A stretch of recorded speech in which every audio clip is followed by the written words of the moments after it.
کنار تو چه آرومم، چه آرومی کنار من.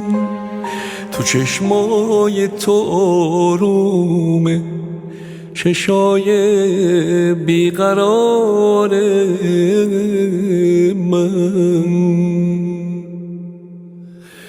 تو میفهمی که خوشحالم، تو میفهمی دلم تنگه، تو میدونی که خواب من کدوم شب هاست که بیرنگه. تو مثل آسمون ساده، مثل پرواز آزادی، مثل دلبستگی امنی، مثل لبخند آبادی.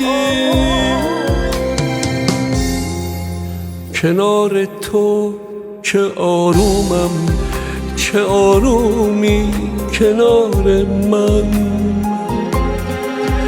تو چشمای تو آرومه، چشای بیقرار من.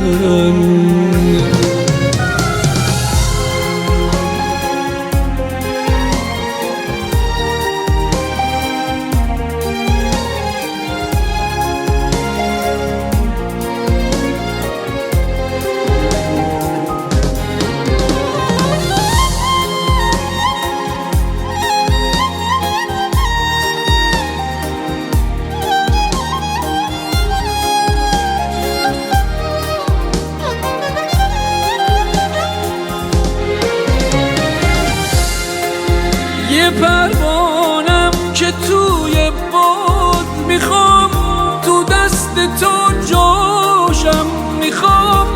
وقتی که دلگیرم تو آغوش خودت باشم.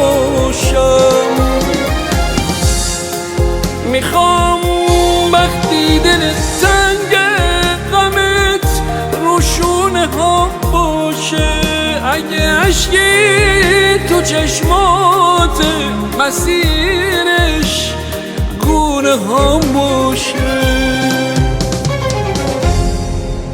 کسی جز تو نمیتونه منو عاشق کنه هم درد. کسی جز من نمیتونه تو رو عاشق کنه. برگرد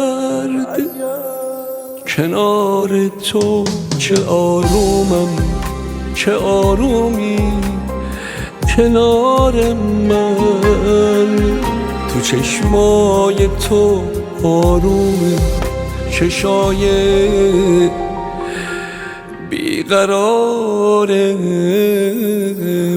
من.